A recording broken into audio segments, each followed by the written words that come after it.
headphones and close your eyes. It's midnight, and you're listening to the Ghost Story Guys. Welcome to the Ghost Story Guys. I'm Brennan Storr. I'm Paul Bestel. And this is the show where we talk about spooks, specters, and all the other things watching us from the shadows beyond the campfire. Some conversations only make sense after the sun has set, and this is most definitely one. Thanks for tuning in. This is episode number 160. I blanked for a second there, Paul. Oof. And we're coming to you from that tiny mountain cabin you dream about, but can never quite reach. Mr. Bestel, you have returned from the wilds of Scotland. How are you? I'm very well. I'm glad to suggest that I've not brought anything home with me, though it could be a little bit too soon to be sure. I mean, you did bring home an adorable Loch Ness Monster statue. I did, yes, to go with my cryptid collection. So it'll take pride of place between the Flatwoods Monster and Bigfoot. Fabulous. And you also stocked up your library. Tell us a little bit about your Edinburgh adventure. Yes, so we thought, well, we've got 2 days, so let's try and fit a week's worth of things into it. So I went to a new museum that's only recently opened, which is Folklore, Magic and Witchcraft, which after a bit of tracking down we got into, which had a lovely collection. Like I say, it's only recently opened, so it's fairly new, but that was quite interesting, and had a look around their exhibits and saw their marvellous collection of Ouija boards, and I've never seen an original Parker Brothers one. Oh, very cool. So that was good, with the original planchette and box and everything, and they had loads of witch blessings and spells and knitted items and curse deflectors and mummified cat and some shoes that had been uncovered out of a building as well, witch marks.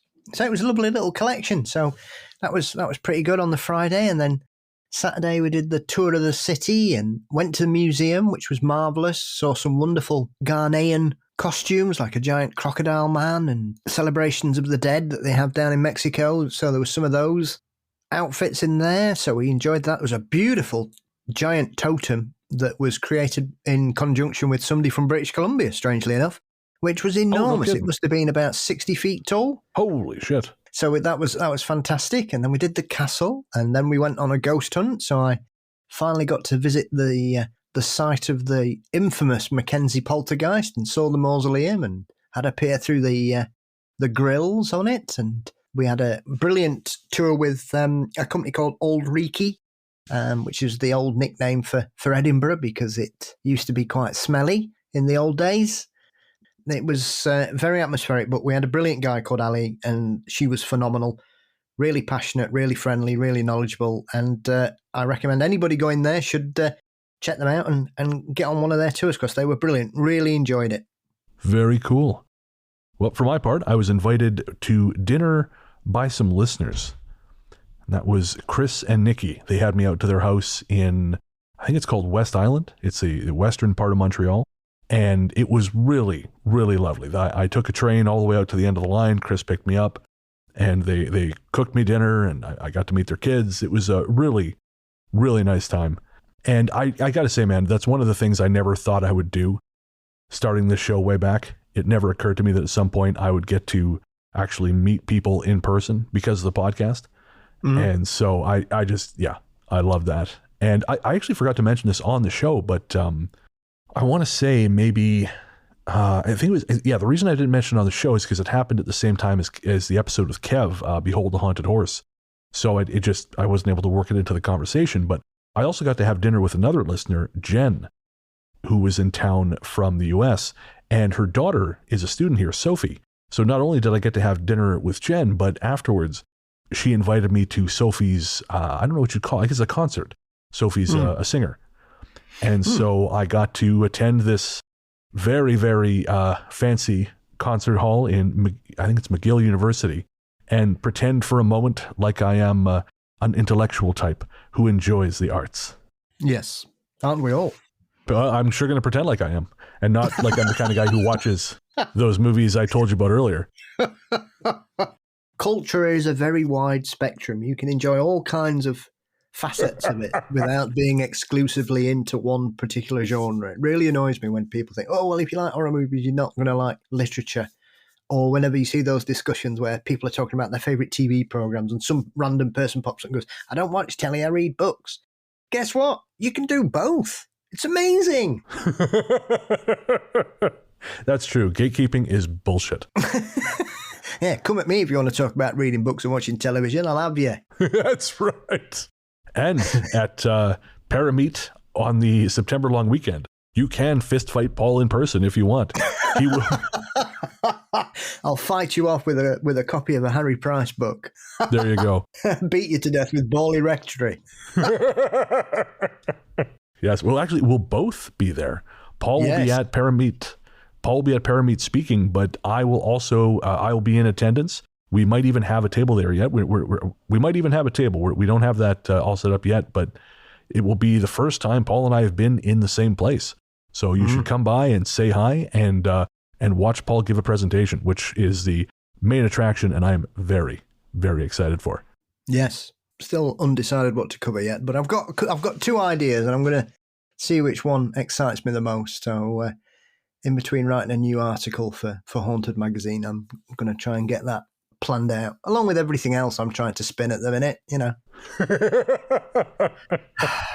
Which leads me to our next agenda item, because that also involves more of your time, which you're very generously giving. So, folks, if you've been listening to the show for a long time, you'll know that the shows have gotten longer and longer. And Paul and I love that. We love making long shows. But a big part of that has been email.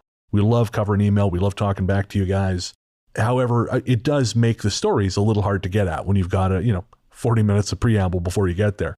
So what we're going to do, starting with this episode, you may have noticed the runtime for this one is a little bit shorter. We are going to take the email out of the main show, and it will be its own mini show coming out next Tuesday. So you'll get the show, which is me and Paul shooting the breeze, reading stories, and having a good time, as always. And if you want more, me and Paul hanging out, shooting the breeze, you can tune into our email show, which will, again, come out next week. And then if you don't want the email, you just want the stories, then boom, you got the episode right there. And of course, you'll still get Book of the Dead as well. So we're really excited for that. Again, it gives us an opportunity to really kind of dig into email or fun paranormal stories we find without making it harder for people who want stories to just get at the stories.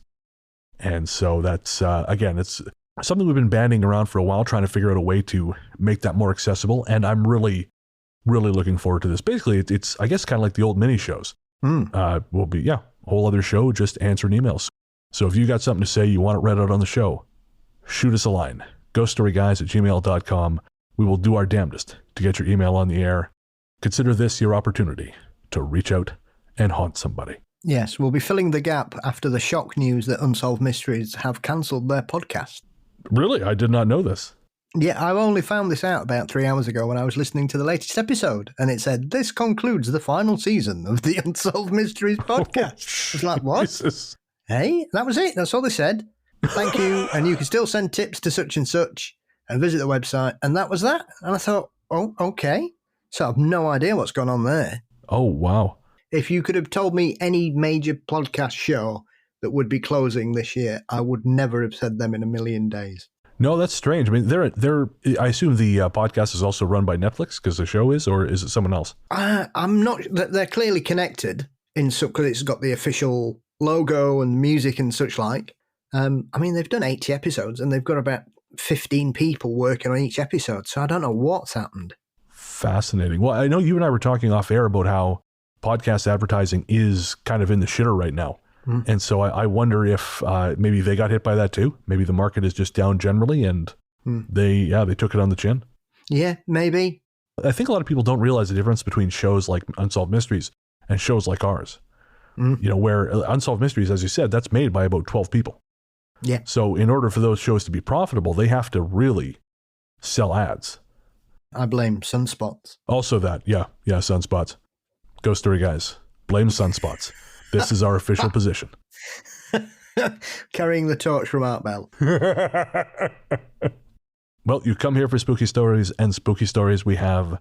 This episode is another fabulous listener story episode. We wanted to get 2 more in before we started going back to the theme shows.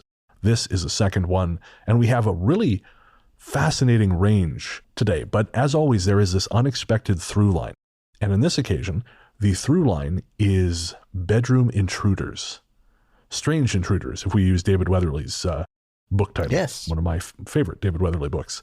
We have UFO encounters, but we also have strange visits from humanoid figures, both in the bedroom and out, which makes it sound much... No, I'm not going to say that.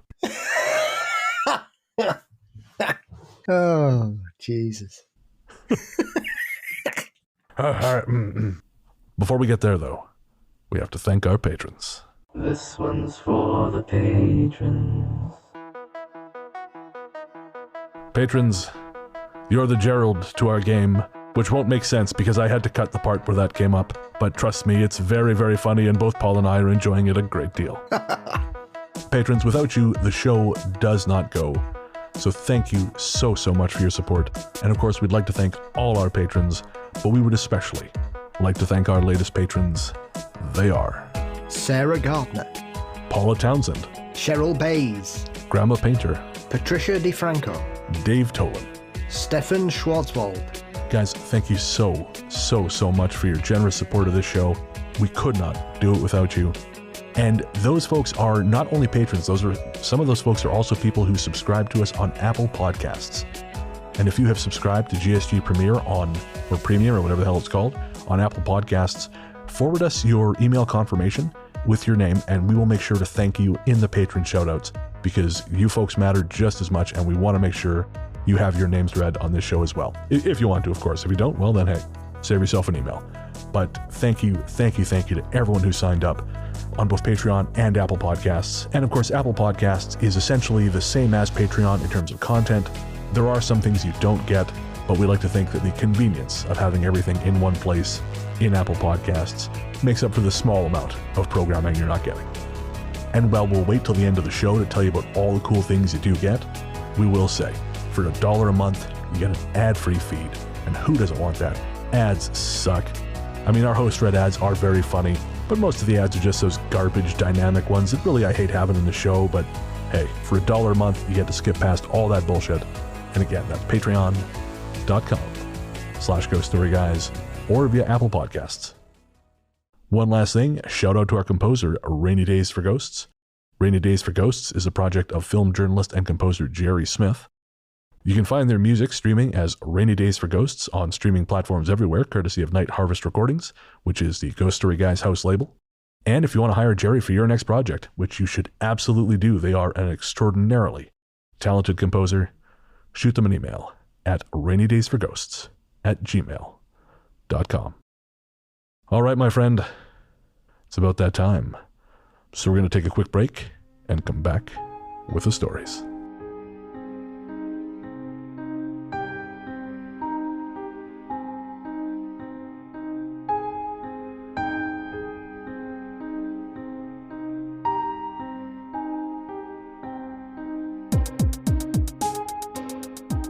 The Man Without a Face, from Michael.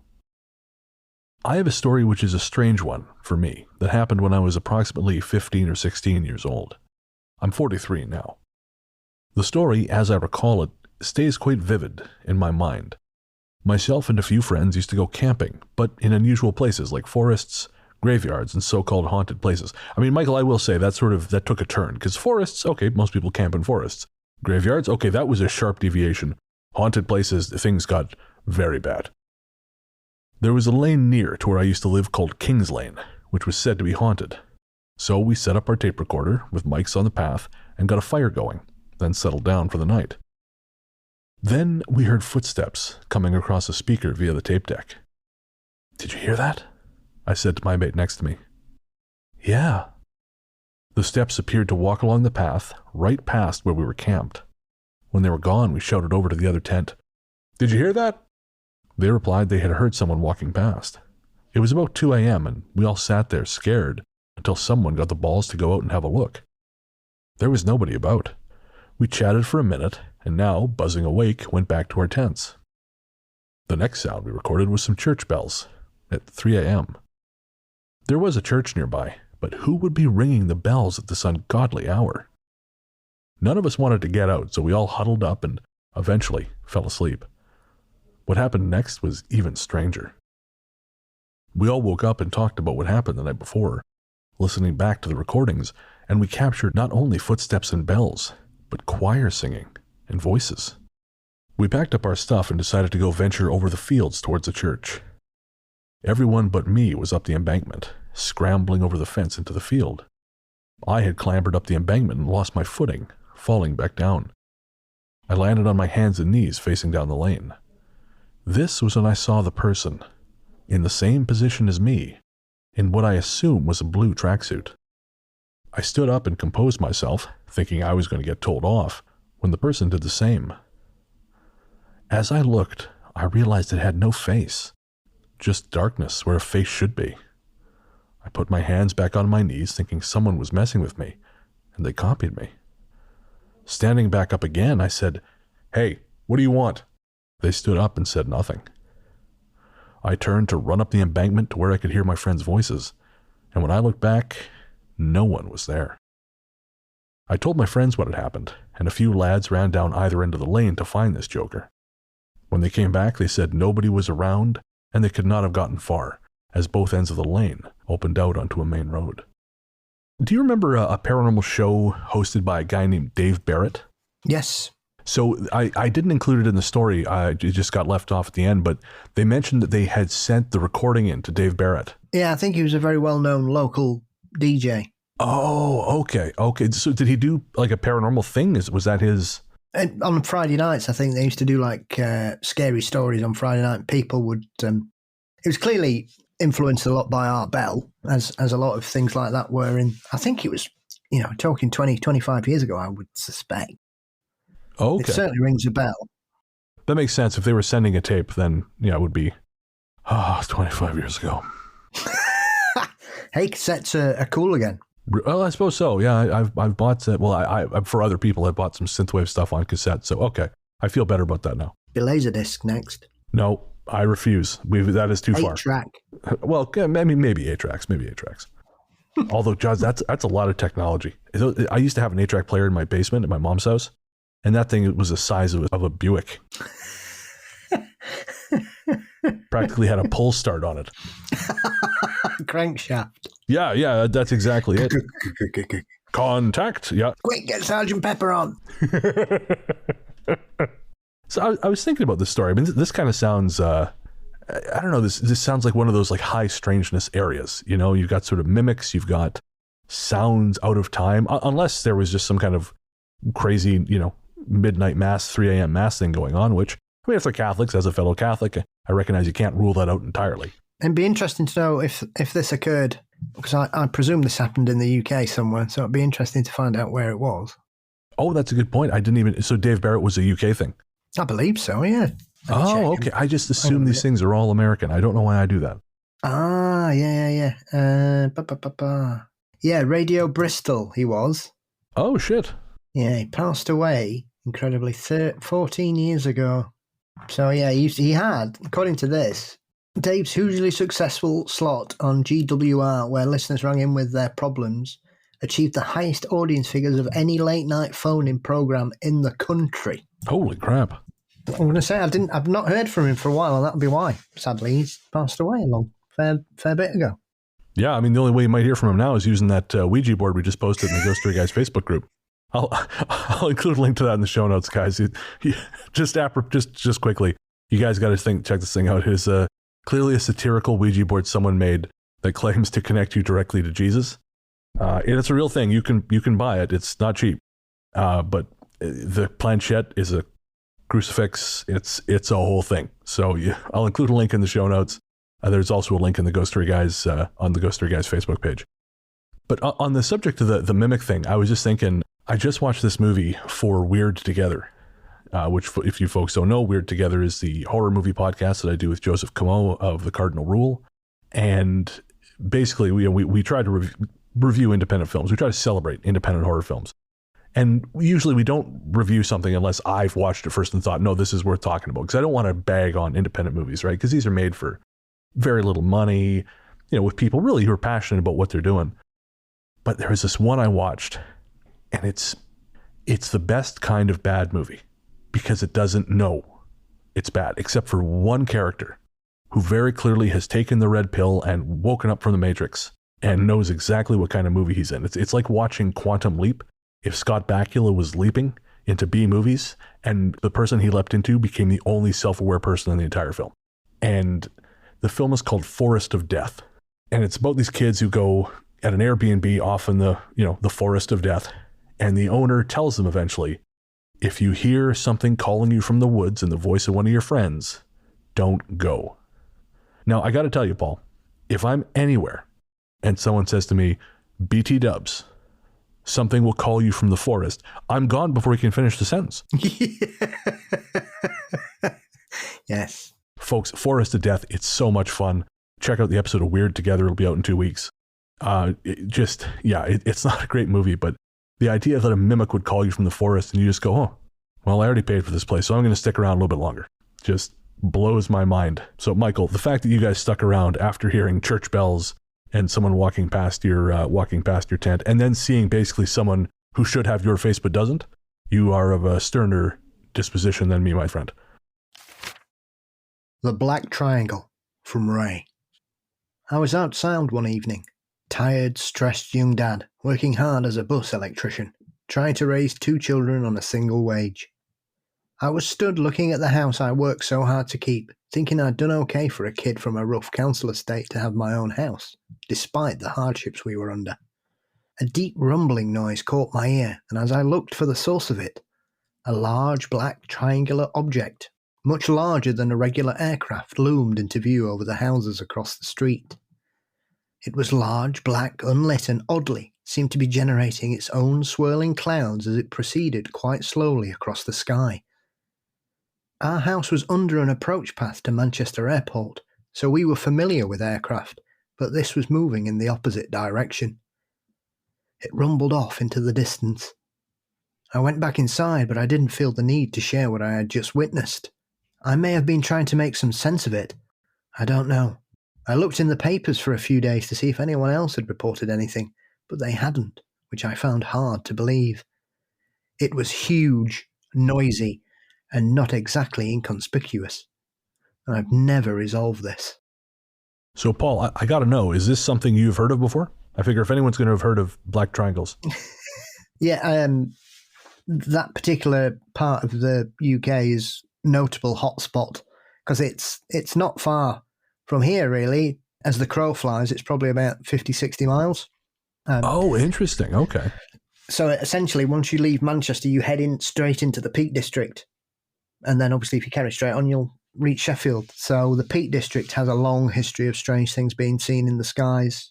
Jenny Randalls did a lot of work, and Dr. David Clark has as well, about some of the sightings over there. It's a renowned hotspot for strange things in the sky. Do they have the same sort of MO of something that should be much more of a big deal being seen by only 1 or 2 people? There's some very odd sightings over there. There's a very infamous sighting that occurred in a village in the 90s, which was witnessed by tens of people who thought that they were all watching a plane on fire. But there was nothing. And everybody, it was brushed off as people misidentifying a meteor, I think. And then people were saying it had crashed. There was a sonic boom. The RAF denied being out, and then they had to admit that they were because the sonic boom got caught in a seismograph. Oh, wow. And then loads of alien hunters turned up in this little Peak District village, bothering everybody, asking them about the UFO that had crashed. It was a crazy time in the Peaks in the late, about 1997, I think it was. Interesting. So all that trouble pre-internet, imagine what it'd be like now. Oh, yeah. I mean, it was seen from one side of Sheffield all the way into the Peak District. So it flew, whatever it was, it flew across the city. It's one of those because I was in Sheffield at the time and didn't know anything about it. So it's odd, to say the least. But yeah, Jenny Randalls did a lot of work in the 80s and 90s covering numerous cases. Obviously, Todmorden, where Alan Godfrey had his experiences, further up, but not too far away from that particular area. So there are quite a few, and there's a very infamous sighting that happened in the Manchester area where a UFO was spotted by a woman that landed in a field behind her garden in mid-afternoon in the 80s. So it's always been an area of strange things in the sky.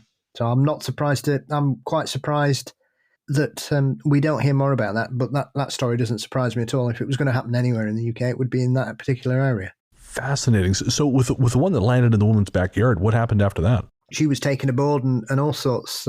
Philip Mantle did a lot of work in that particular case, and he covered it extensively in his recent UFO UK landings book. It's a fascinating story, and one I wasn't aware of the depth of the actual encounter. So it's remarkable, really. There are lots and lots of strange things that have been reported in that particular area over the years.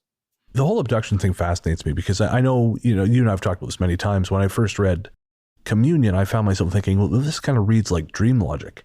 But then, of course, I learned more about the good folk and their, penchant for taking people on little Gilligan Islands-esque 3-hour tours, so to speak. And I started to think, well, maybe that's what's behind this. And I know that's become it's sort of a prevailing theory in a lot of circles, has it not? I think some people hark back to, well, it depends. There are some people who claim that nobody sees fairies and goblins anymore, and obviously I now know that that's not true. So, of course, yeah. I mean, for our listeners, check out Joe Hickey Hall's The Modern Fairy Sightings podcast.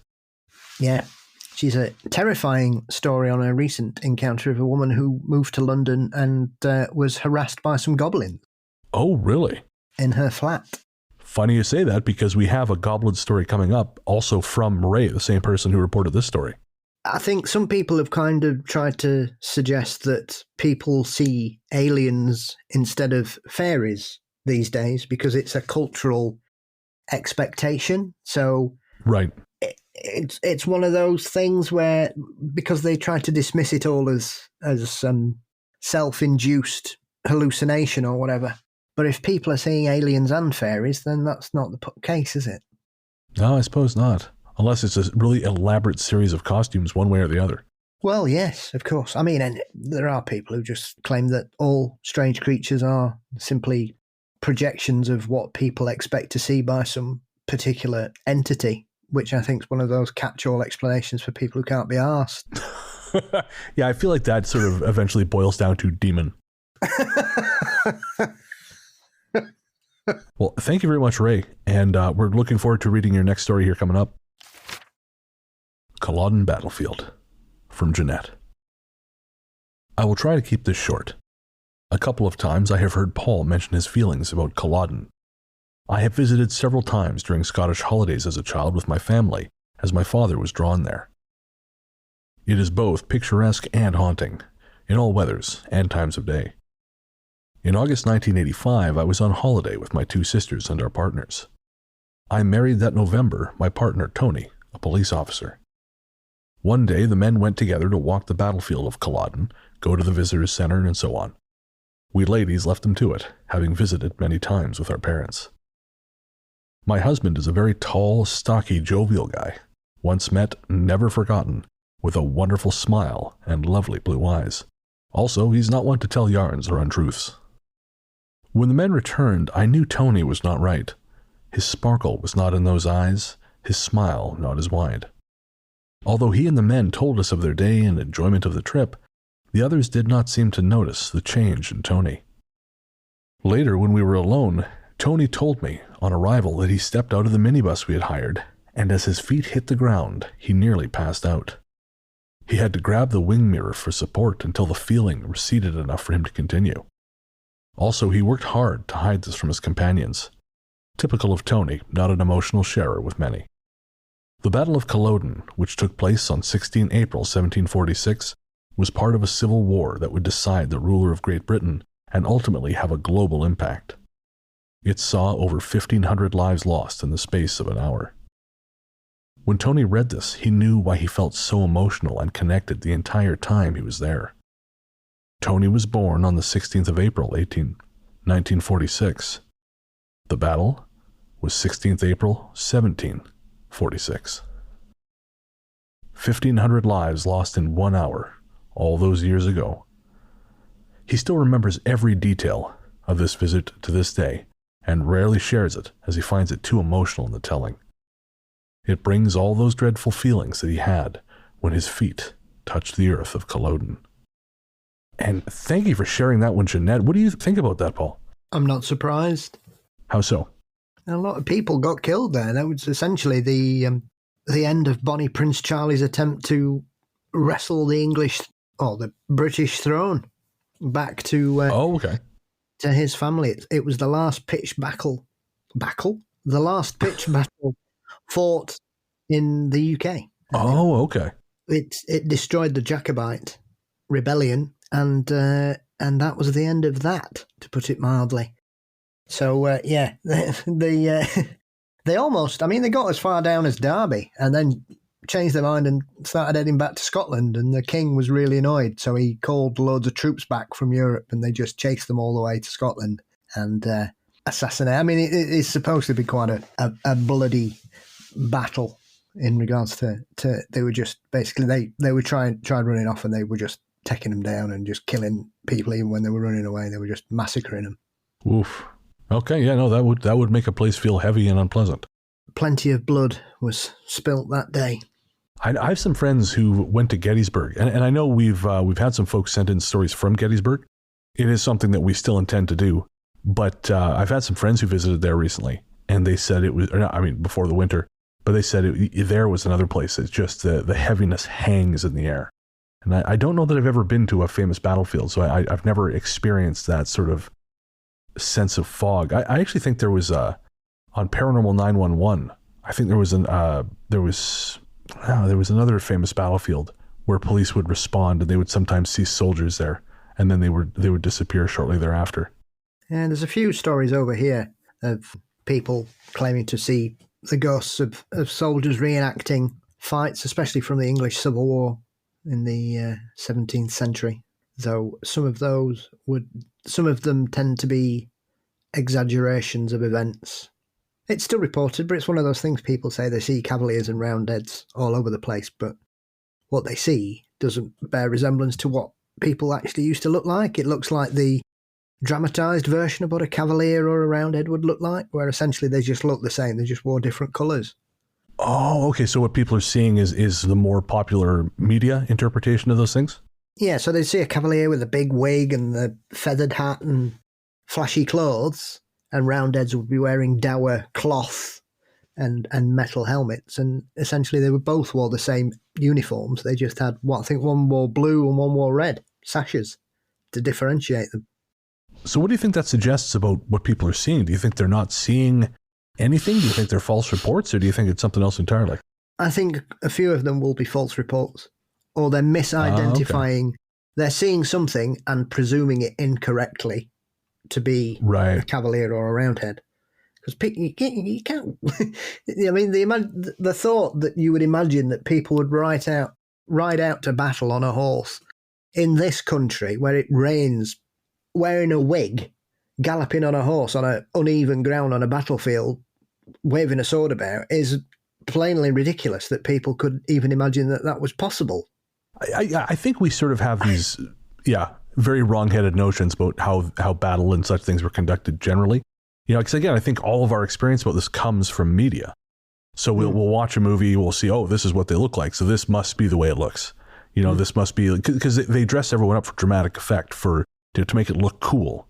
But then people kind of take their historical reference from these things. Like I remember there's that story about the cop that what was his name? Dave Tosky. He was a cop that Steve McQueen based Bullet on. And you know, he wore his gun in a particular way, and so McQueen adopted that when he portrayed Bullet. But then cops generally started dressing like that, and or wearing their weapon like that. And apparently it was one of those things that kind of got perpetuated from Bullet, from a movie. And I actually read this article a while back that said a lot of cops base their personas on movies they watched coming up. And as this sort of continues, you've got this cycle of law enforcement kind of drawing the way they kind of portray themselves from media, which is itself drawn from cops, which is itself drawn from media. So there's this weird, complete, copy of a copy of a copy distortion of how people are behaving just because of this weird game of telephone. And yet nobody's used Drebin. 2023, I feel like there's a chance. That is a Naked Gun, folks. Ask your grandparents or just watch the movie. It is wonderful. One for the kids there. Yes, exactly. Yeah, Naked Gun, like Wu-Tang, is for the children. Thanks again, Jeanette. Now, where did they go? Bren, what are you doing? The game's about to start. We're going to need more beer, so I'm going to run to the liquor store. If I can find my keys. You're going to miss the kickoff. Why don't you just use Drizzly? What's Drizzly? Drizzly's the #1 app for alcohol delivery.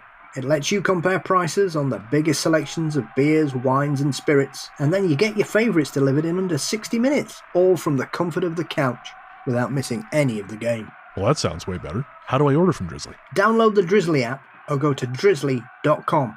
That's DRIZLY.com. Sold. I'm still going to need to find my keys, though. Theo didn't eat them. I feel like that means Theo ate them. No. I'm downloading Drizzly now. Drizzly.com. Because you don't want to miss the kickoff.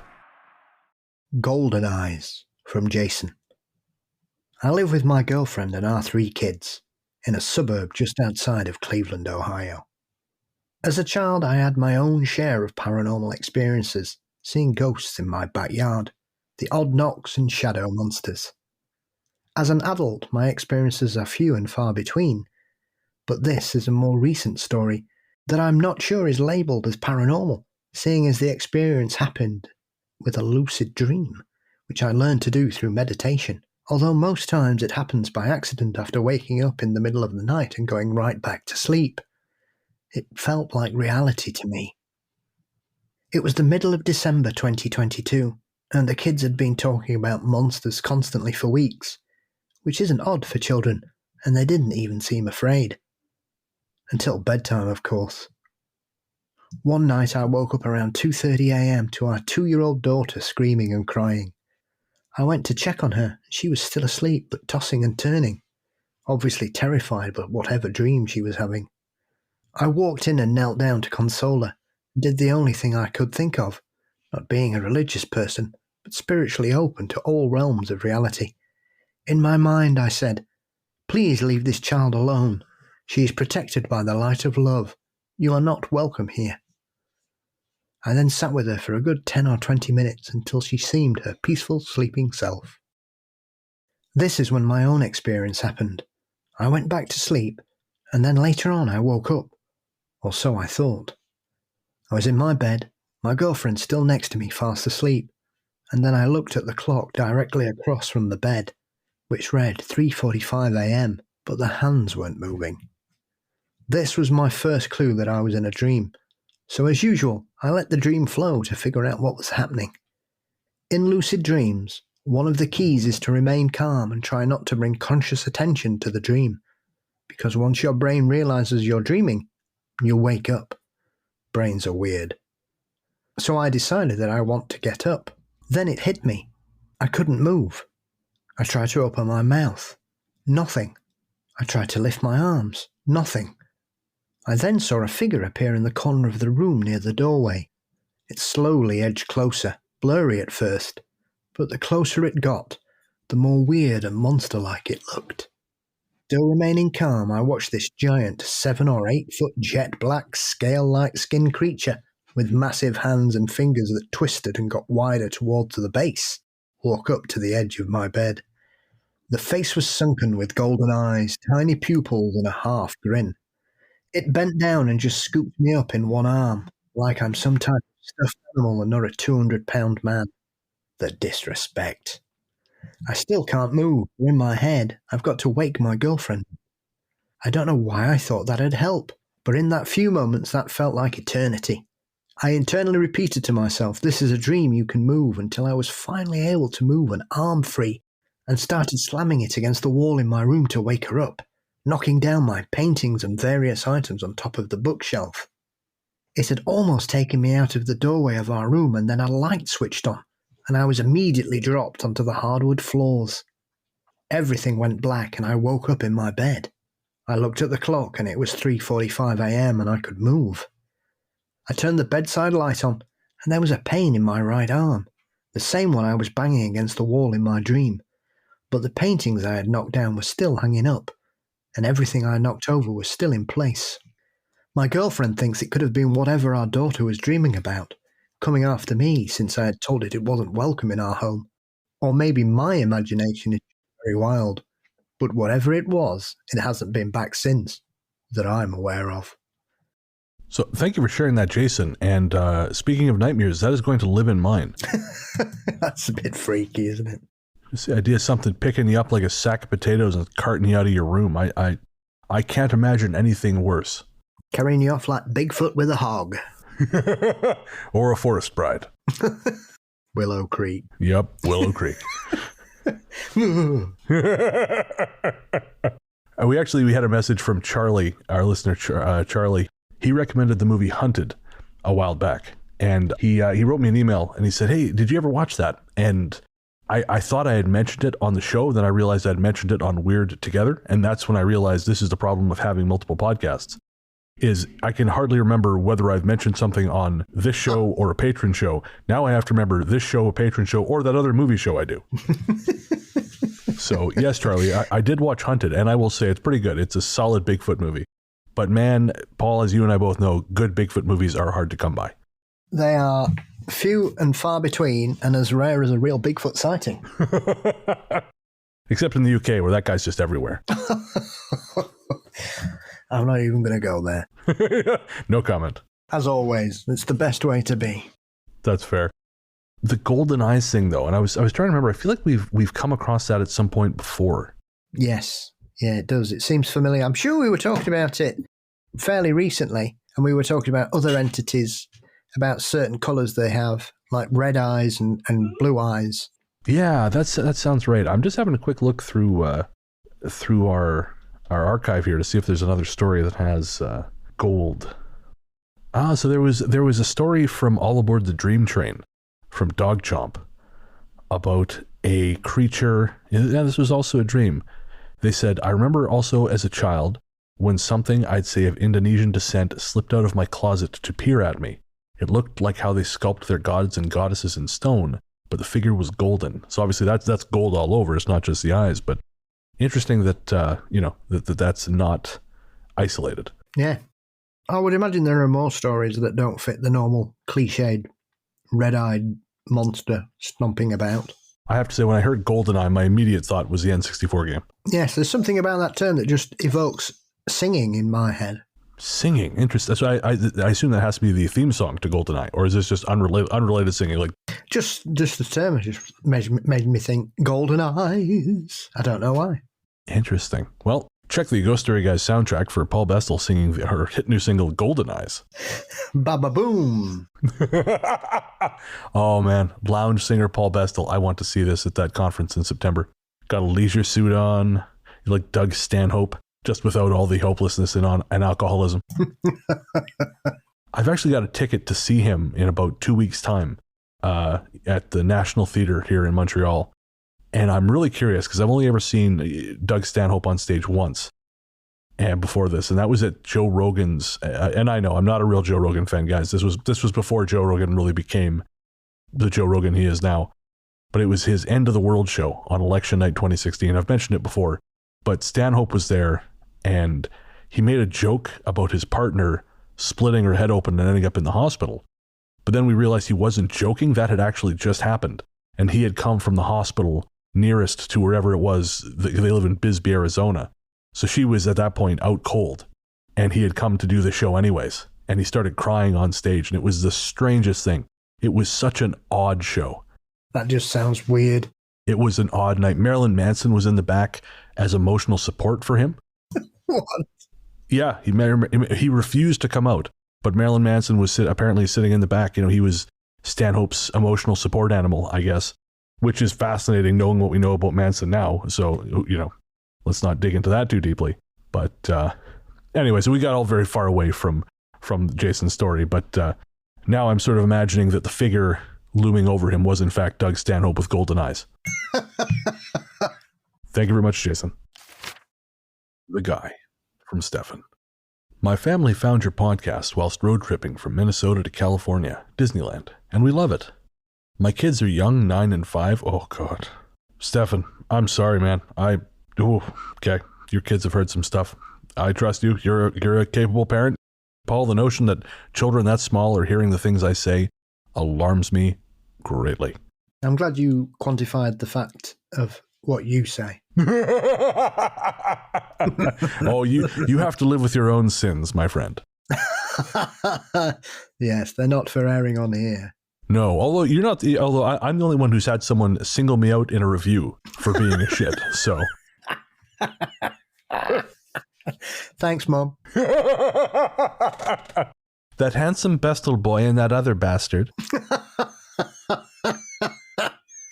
That knuckle-headed Canuck. Yeah, exactly. That bald degenerate. You know what they say about them from British Columbia? No, well, I mean, if it's good, it's not true. If it's bad, that's very possible. I did grow up with a number of people who have proven to be career criminals, so, hey. Join the club. Oh, yeah. I guess, yeah. You have the market cornered on that, really.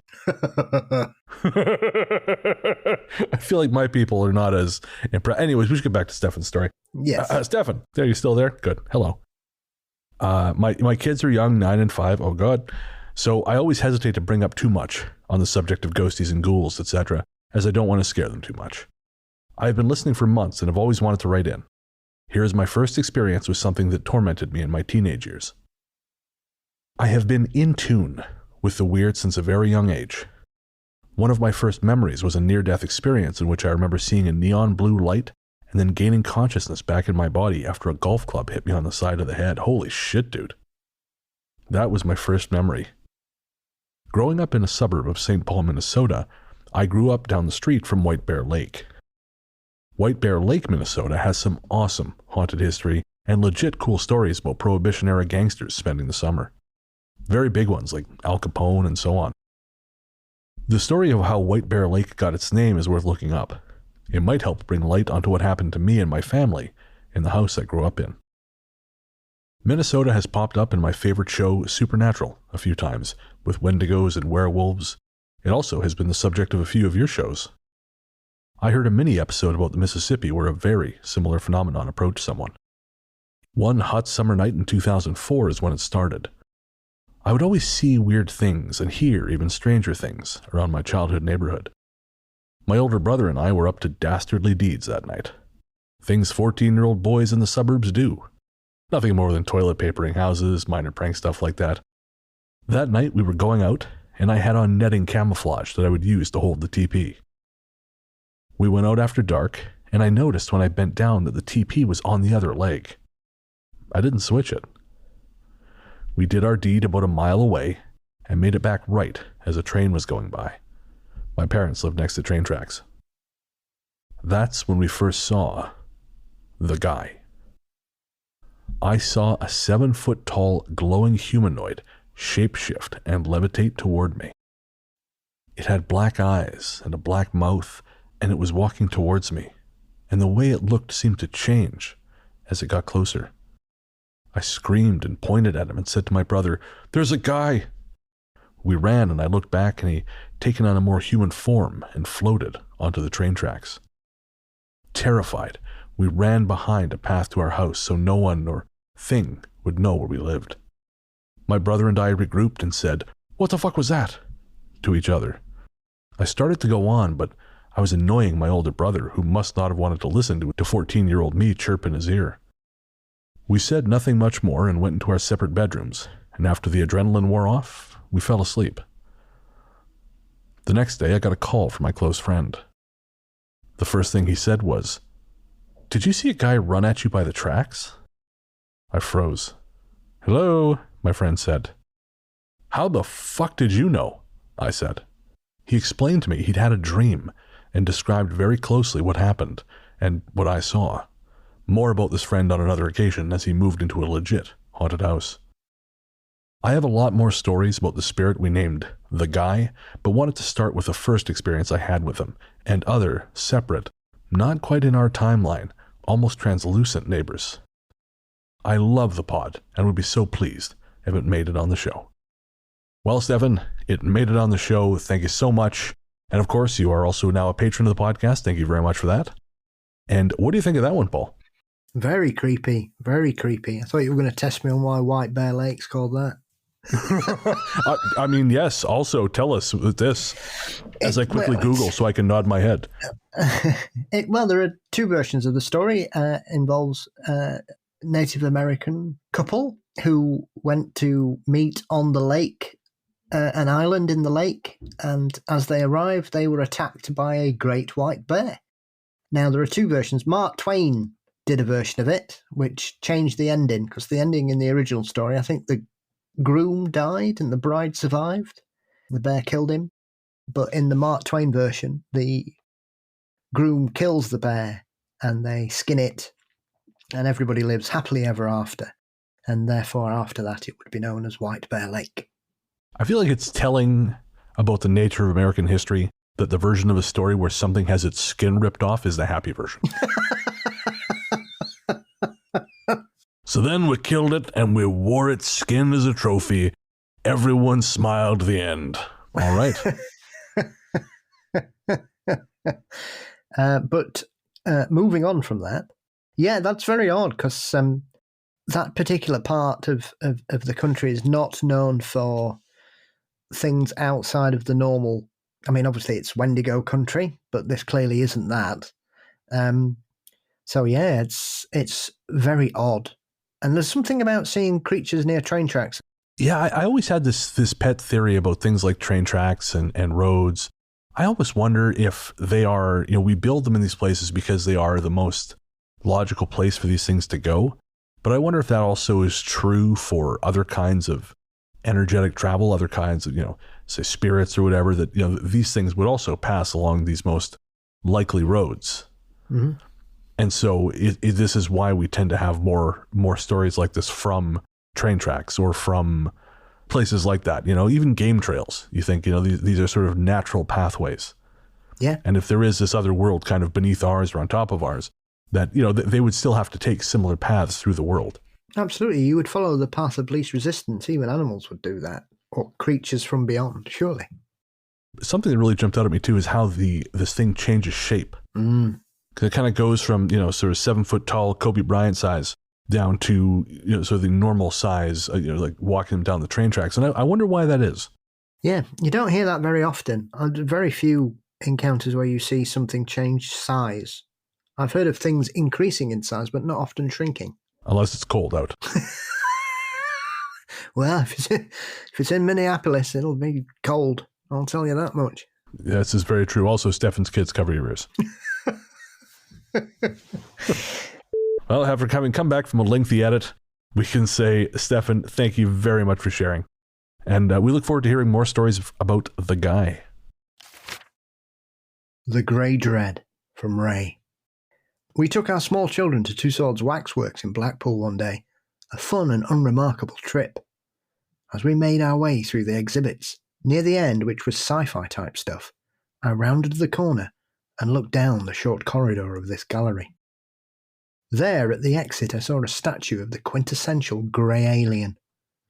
I was utterly stopped dead in my tracks with an inexplicable and all-consuming terror. Struck dumb, I was rooted to the spot, but realised I had to get past it to get out. My wife was unconcerned but puzzled as to why I couldn't move, and I couldn't explain. She went on ahead, and I had to force myself to push the baby chair past this thing. Every step I took closer ramped up the skin-crawling terror until it was at fever pitch as I passed it. Immediately as I did, the feeling switched off like a light. I've never been able to rationalise this. I was familiar with UFO lore, read many books, and never had any reason to think I'd ever encountered such a being. Looking at pictures or movies featuring did and does not concern me. However, this one time filled me with the worst kind of horror, and I don't know why. Later, in 2013, I was working as a service manager for a water treatment company. I was required to go to Cardiff to address some issues at the wastewater treatment site. I was staying a couple of nights in the Future Inn Hotel not far from Cardiff waterfront. On the first night I went to sleep in my nice mini suite.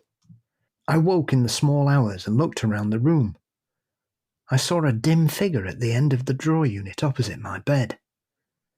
It resolved quite clearly into a small, malevolent-looking being, dark-skinned goblin-like figure about 2 foot tall, with luminous yellow eyes and wrinkly skin.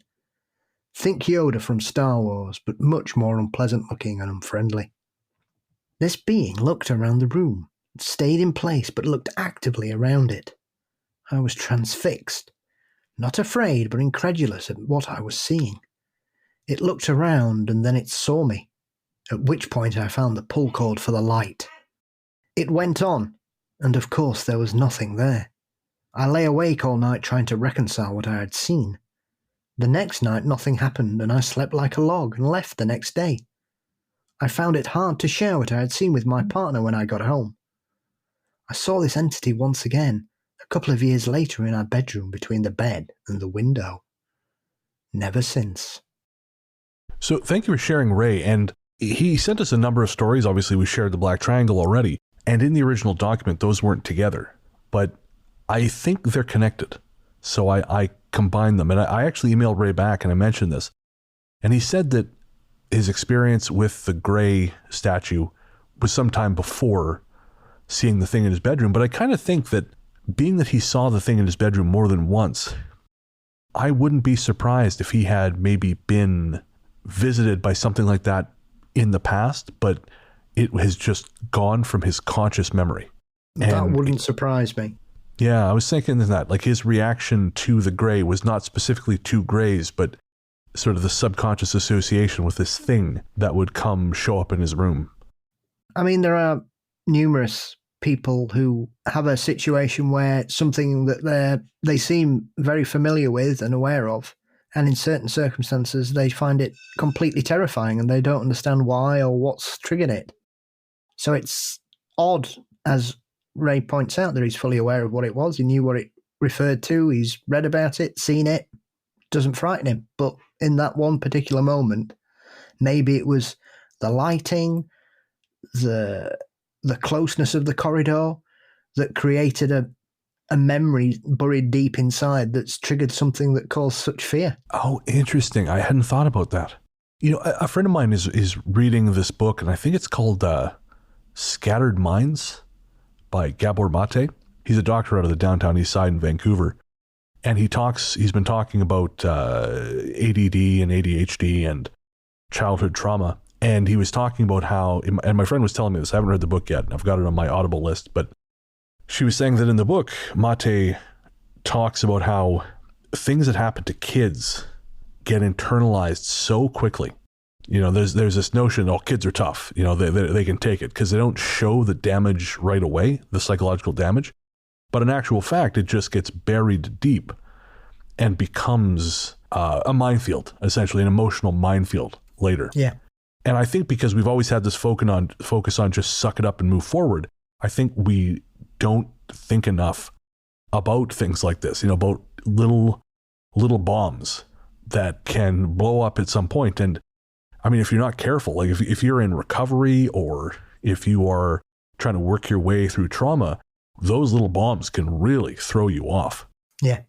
Yeah. It's amazing how little things can trigger emotional impacts, such as a song or even a fragrance or a sign, or you even just see something in the street that can take you to somewhere that you've probably not thought about for years. And it can take you somewhere great. And I would imagine it will obviously take you somewhere awful as well if you've repressed whatever that reminds you of somehow. Yeah. Well, I was having a conversation with someone recently.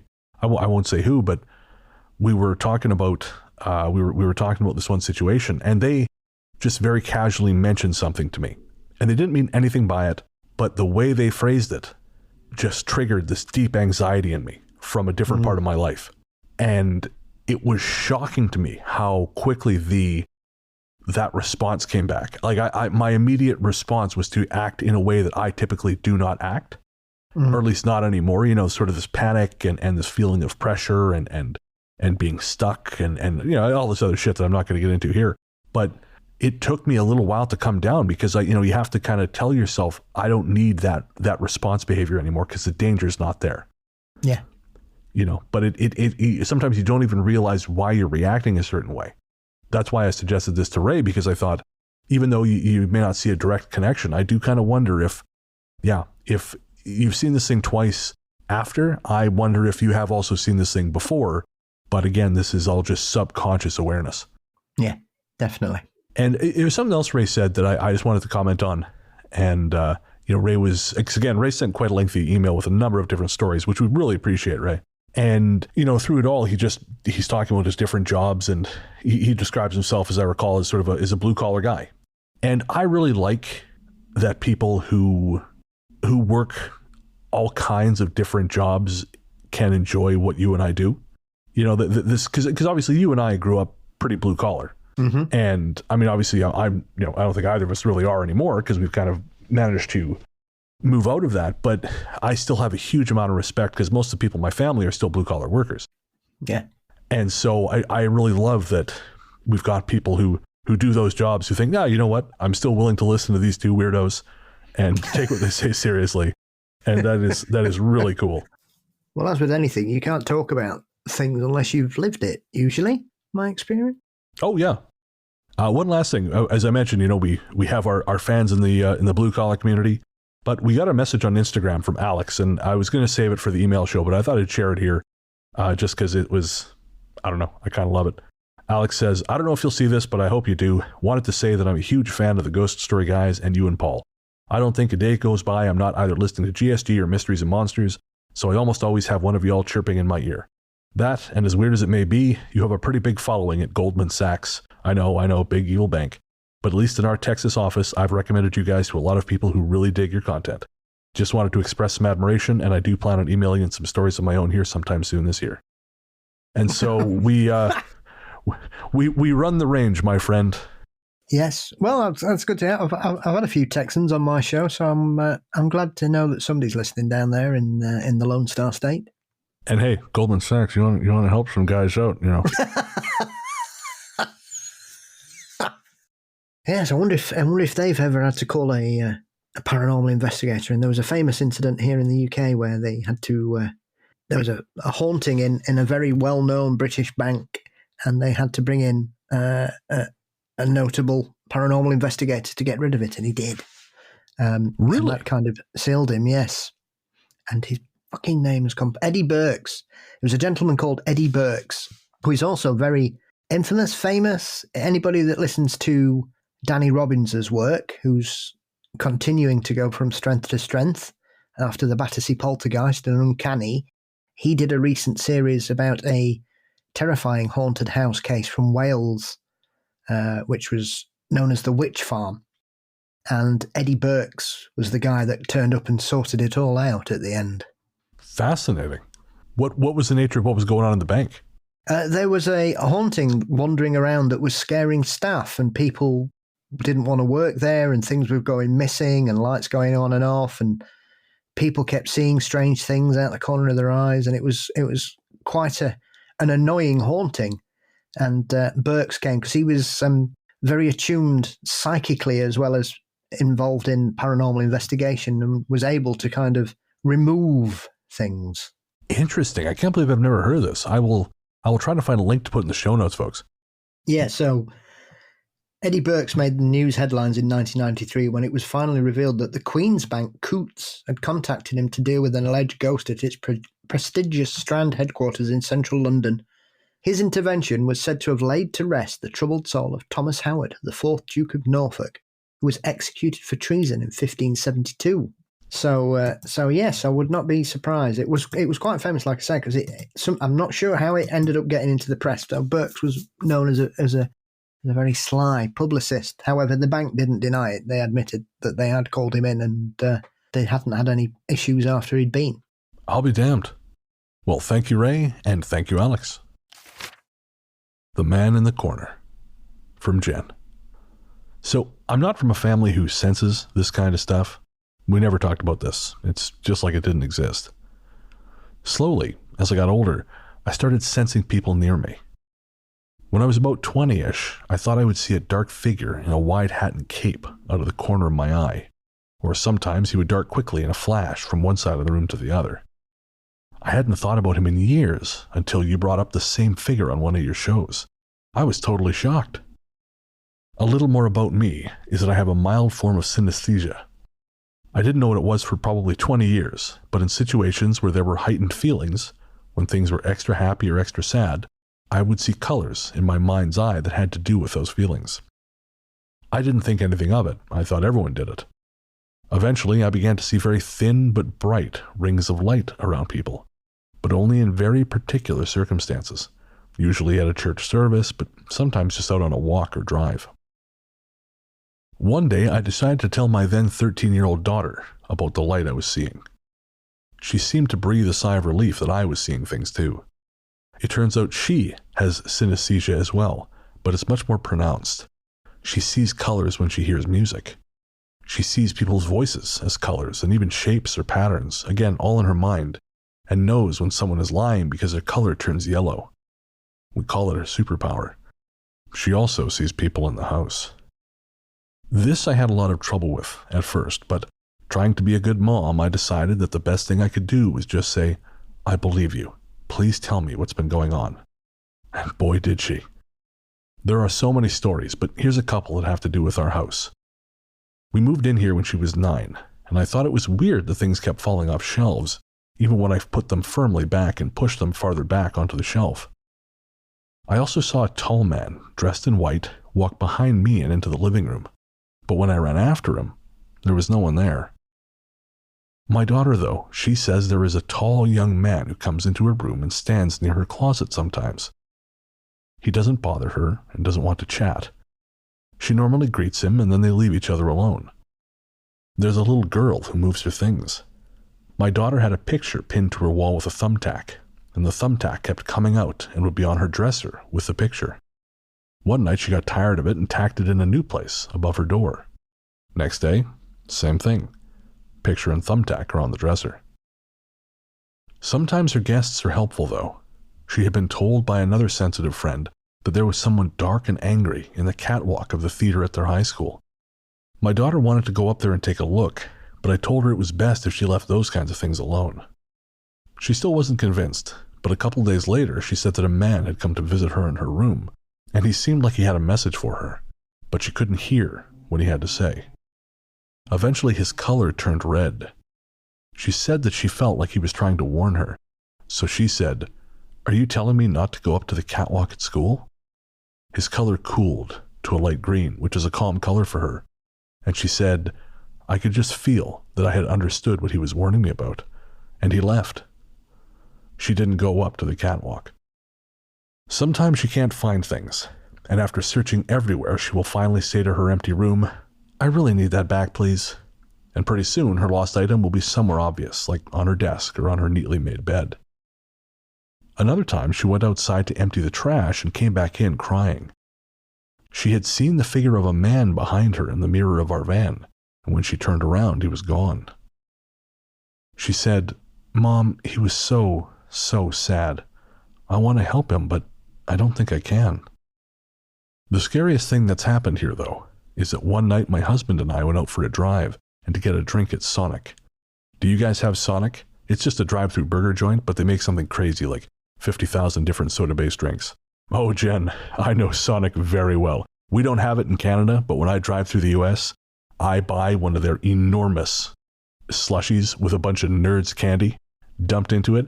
It is diabetes in a cup. It's something like 40 ounces. It's incredible. When my friend Mike and I would drive across the country, we would stop there. And anyways, this is not part of the ghost story, but yes, big fan of Sonic drinks. Food, less so, but the drinks, 1000%. Back to the story. We left our daughter in charge. The other kids were asleep. My daughter was about 15, and we were only going to be gone for 20 minutes or so. When we got back, she had our youngest son, who was about 5 at the time, downstairs. He'd been asleep upstairs on our bed, and she was shaking. She said that her little brother had woken up and was crying, so she went to cuddle him back to sleep. But as she approached our open bedroom door, she said there was an evil presence in the doorway, laughing at her. She said, "Mom, I've never been so scared in my life." But she also knew that she needed to get to her brother. So she said, "I really didn't want to go in, but I couldn't let him cry in there. So I just ran past, or basically through this thing and into the room. Then I picked him up and brought him downstairs onto the couch." I just stood there in shock, since we'd never really had anything bad happen with our visitors. I told her I was extremely proud of her and that I believed her. She's a really bright and brave girl, even in more typical circumstances. By the next day, she was pretty nonplussed and just said, "It was really scary, but I don't think it's around anymore. It's okay now," and was off again, doing her normal teenage stuff. I still don't see what she sees, but sometimes can feel a presence. One day I was actually taking a bath and I could feel someone in the doorway of the bathroom. There's no door between the tub area and the bedroom in our master. It's a desert design thing. And it didn't feel positive. I turned off the music I had on and just looked toward it and said, "I can feel you there. If you're here without any ill will, then you can stay. Just leave my family alone. If you mean us any harm at all, then I'm ordering you to leave. You must go." I haven't really felt anything since then. About 10 days ago, I woke up from a nap with a start because I could clearly hear the voice of a child or young person saying, "Help me, it hurts." And I could feel a pressure on my chest. It scared my husband, who was lying next to me, because I was so freaked out. I thought it was one of our kids, but everyone was safe and accounted for. A few days later, I ran into my neighbor. Our houses were built in the early 1990s, and she's lived in hers since it was first built. I asked her flat out if anything weird had happened in my house. She said, "You haven't heard the story?" I said I hadn't, but told her about what I'd heard in my sleep. She said, "Well, he was about 19 years old, and it was his own darn fault." I asked, "So it wasn't self-inflicted?" She said, "No, it wasn't self-inflicted, but it was his fault that it happened." She asked if I wanted to know the story, and I suddenly felt like no, I didn't want to know. She said, "Okay, if you ever do, just ask me." Later, I related all this to my daughter, and I wasn't even halfway through the telling when she shouted, "I see him, he's the one who comes and stands by the closet." He doesn't interact with her, so we figure he's okay. There's lots more than this that goes on with my daughter, but I've already gone on way too long. All of these incidents have made me a hardcore believer. Weirdly to some, I don't actually see any of this in opposition to my personal spiritual beliefs in God and Christianity. Just like Hamlet said, there are more things in heaven and earth, Horatio, than are dreamt of in your philosophy. Jen, that's incredible. What a fantastic story. Thank you so much. Your daughter is extraordinarily brave for just football charging through that thing. Outstanding. Man alive. I mean, we sort of had the range from benevolent ghosts to evil ghosts to Sonic, which is delicious and I miss it. Did you have Sonic when you were in Florida, Paul? No, I was still trying to deal with the excitement of actually visiting a real life Taco Bell. Okay, fair. I know people bag on Taco Bell all the time, but I like it. I was just very excited. I'd never been to one before. That and ticked Taco Bell off. Red Lobster, went there, wondered how they could serve a 3-course meal so cheaply. You know, a pound burger somewhere in a mall. All the kind of crazy things you do. I couldn't eat that. Oh, the 1 pound hamburger? Yeah. I was like, what? I'm just going, it's only $9. What's the worst that could happen? And you got free salad, so it didn't really matter, did it? That I couldn't eat my bread. Healthy salad balances out the pound of beef you just ate. Yes, absolutely. Yeah, incredible. Well, when we finally get you over, if we're near a Sonic, I'll take you there. They're like a drive-in restaurant, and you just place your order through the speaker, and then they bring it out to you in your car. And again, the food's fine, but the real appeal is the enormous cups of sugary frosted water that just make my heart sing and my arteries constrict. Okay, sounds good. And Jen sent this in quite a while ago. I was digging through the files to find some different stuff for this show. So Jen, if you're still listening, thank you so much for sending this in. Again, we would love to hear more stories about your daughter. I mean, I also would love to know if you learn more about what happened in your home, because I got to say, I don't think I would be strong enough to decline that story. I would want to know, and then I would absolutely ruin my sense of security in my own home. Definitely. I mean, would you be able to pull that off? Would you, if someone said, "Oh, you haven't heard about the incident in your home," and would you just be able to say, "Oh, no, I haven't. Have a great day," or would you have to know? I'd probably. Well, I mean, like we found out about what happened to the house next door to us during the war. Oh, sure, yeah. Once somebody said, "Oh, bombs started falling around here," I thought, "I wonder if anybody died around here." And then you're like, "Oh." Asked and answered. Okay. Yep. Sometimes you got to be careful what you wish for, I think is the phrase Yes. that comes to mind. Unfortunately, I always dig past where I should stop. That's how you ended up on this call with me, my friend. That's how you ended up on this call with me. Again, Jen, thank you so much for your story. Thank you to everyone who sent in your stories. We would love to hear from you. Send us your comments, your questions, your stories. ghoststoryguys@gmail.com is the best place to do it. And we will share your stories here and your comments and other emails on the mini show, which will be out a week from today. For now, we're going to take a quick break, and we'll be right back.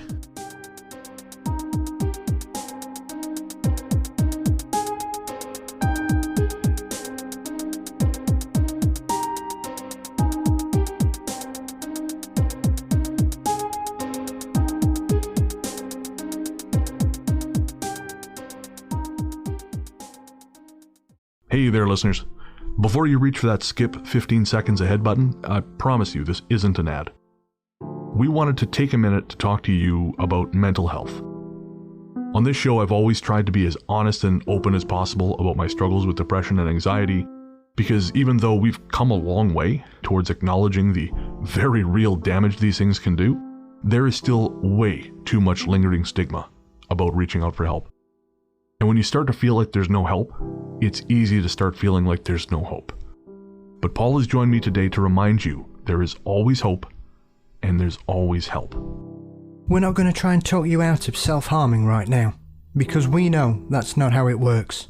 Instead, what we wanted to do was tell you something now and hope that should things get bad, you'll remember it and make a phone call or send a text message before you make any permanent decisions. As someone who knows all too well just how important mental health can be, it's never too late to reach out. In Canada, the number to call is 133-456-4566. In the USA, the new number to call is 988. That's 988. In the UK, the number to call is 116123 or text SHOUT, that's SHOUT, to 85258. In Australia, the number to call is 131114. However bad shit seems, it will pass. And no matter what your brain might be telling you at any given moment, and believe me when I say I know this intimately, there are people who love you and people who care deeply about how you treat yourself. Should a time come when you find yourself despairing, please know that we've both been where you are, and there is a way back to the world. Take care. Welcome back. Thanks as always to Luke, Sarah, Anthony, Joseph, and everyone else who's part of the extended Ghost Story Guys family. Don't forget to check out Luke's podcast, Luke Lore. You can find that on podcast platforms everywhere. And Luke is thankfully finally getting over his bout with shingles that really beat the shit out of him for a while. So, Luke, we're glad you're on the mend. And of course, Joseph is host of The Cardinal Rule over on YouTube. If you're into football, that is the place to go. And Joseph co-hosts with me Weird Together, a podcast celebrating the latest and greatest in independent horror. If you want to hear about new horror movies without all the gatekeeping douchebaggery, Weird Together is a place to go. You'll find that on podcast platforms everywhere and via the link in the show notes. And, of course, thank you to my friend and co-host, the one, the only, Paul Bestel, the paranormal Johnny Carson himself, host of Mysteries and Monsters. Paul, what's coming up on M&M? I've got a interesting deep dive into some of the other events that happen in and around Rendlesham outside of that infamous alleged UFO encounter in 1980 with Philip Kinsella, which is a very interesting conversation in regards to a few strange things that went on in regards to that. So that's going to be nice because I've known Philip for quite a while. So it's the first time I've had to pick his brains on a variety of things. So that's good. And I still owe him and his brother a coffee from a few years ago when I met them at a conference. They're very lovely gentlemen, I have to say. They are absolute gents, both of them. And then Stu Neville from the Fortean Times returns. We talk about the world of Fortean TV. So we dive into In Search Of and Arthur C. Clarke, William Shatner's Unexplained, Josh Gates, and many things in between. Fabulous. And where can everyone find you online? You can find Mysteries and Monsters across all social media platforms, as well as our website, which is mysteriesandmonsters.com. Brilliant. I'm on Twitter and Instagram as Largely the Truth. You can find my horror movie show Weird Together on podcast platforms everywhere, as I've said, and my interview show Largely the Truth with Brennan Store also everywhere. Fine podcasts live. I'm also on the new social networking site Blue Sky. I don't know why, but I'm there. It is currently invite only. I'm not even really sure how I ended up on it, but regardless, should you be on Blue Sky, I think they're opening the beta up soon. Make sure to add me. I am also Largely the Truth. As we said at the top of the show, if you want more ghost story guys in your life, you want me and Paul yakking in your ear even longer, head to our Patreon at patreon.com/ghoststoryguys. Every episode, you get at least a 30-minute bonus conversation between me and Paul where we talk about movies or books or whatever it is that's going on in our lives, kind of just our pre-show chit-chat. That is exclusive to patrons and subscribers at Apple Podcasts. You also get Host Adventures, which is my weekly ramble, which I stole directly from Kev at We Need to Talk About Ghosts. And Book of the Dead. You get advanced episodes of that. I think the public episodes are at 29, and patrons/Apple Podcast subscribers get, I think you're up to episode 67 right now. So they are almost a full, actually, I think more than a full year ahead of where the public feed is. And then there's also at the higher levels, you get access to the monthly live show with me and Paul, which is a video live hangout with you guys where you can ask questions, tell us what's going on with you. It's a ton of fun. It usually runs about 2 hours, and we love doing that. And there's so much more. There are hours and hours and hours of content in the vault, and you can get all of that by going to patreon.com/ghoststoryguys or by signing up for GSG Premium in your Apple Podcasts app. And don't forget, if you sign up on Apple Podcasts, make sure to send us your confirmation, because then we'll be able to shout you out at the top of the show. Apple doesn't tell us who has signed up. They don't actually even tell us that someone has signed up until the next month. So yeah, make sure to send us an email, ghoststoryguys@gmail.com, so we know to thank you, because we really appreciate everyone's support. If you want to get in touch, shoot us an email, ghoststoryguys@gmail.com. You can also find us on social media. We're on Facebook as Ghost Story Guys. We're on Instagram as The Ghost Story Guys. And we are on Reddit at r/Ghost Story Guys podcast. And Paul, do you have any spots coming up? Yeah, I've very kindly been invited back to join Supernatural Circumstances. So that should be coming up when their new season launches. I'm not sure which episode I'm on, but I'll be talking about Popper, the infamous poltergeist case from the 1950s in the US, which still causes arguments to this day. But a quick look at the facts will tell you that I'm not sure why it was called Popper when the bottles involved were screw caps, but that's a different question. I can think of lots of things, none of them appropriate for this show. So we will just say, check out Paul on Supernatural Circumstances. When that comes out, we'll put a link in the show notes. I was recently on Supernatural Circumstances as well. You'll find that linked at ghoststoryguys.com. And I don't think I have any other spots coming up aside from that. If you want to pick up some Ghost Story Guys gear, head to our website at ghoststoryguys.com. From there, you can buy yourself any manner of sweet-ass shirts. And when you do, you will get a personalized thank you video from me. Again, that's ghoststoryguys.com, and follow the links on the website. Shout out to our composer, Rainy Days for Ghosts. Rainy Days for Ghosts is a project of film journalist and composer Jerry Smith. You can find their music streaming as Rainy Days for Ghosts on streaming platforms everywhere via Night Harvest Recordings, that is the Ghost Story Guys house label. And if you want to hire Jerry for your next project, shoot them an email at rainydaysforghosts@gmail.com. Our theme song, Radio, Into the Darkness We Go is composed and performed by Peter Kursov of Podzontommusic. Find more from him by searching for Podzontommusic wherever you get your tunes. Our Old Stories theme, which I guess is not in the show at the moment, but will probably resurface at some point, is composed by Hexxagram. Find more from them by searching for Hexxagram wherever you get your music. Remember, that's Hexxagram with 2 X's, not 3. And I guess that's going to do it. Well, we'll be back in 2 weeks, but until then... Into the darkness we go.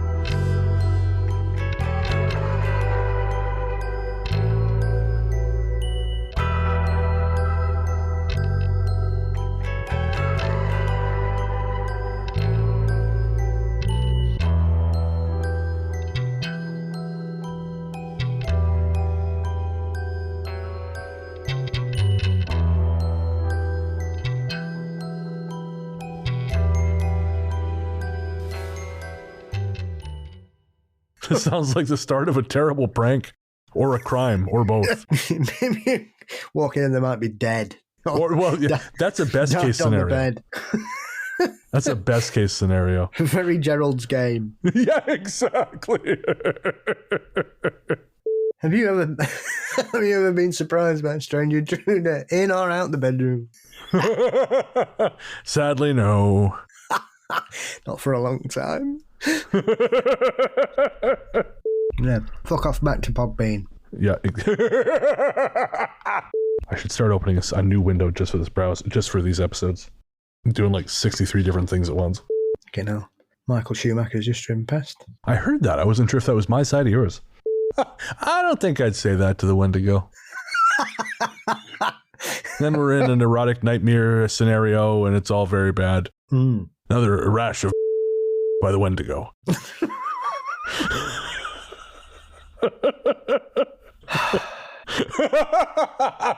He was just trying to protect himself from the Wendigo and he went up like a firecracker.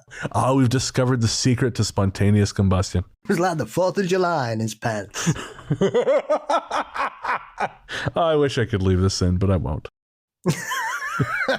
Thank the Lord. Thanks as always to Luke, Sarah, Anthony, and oh my God. I'm Paul, by the way. Oh, hello. Nice to meet you. I'm fucked.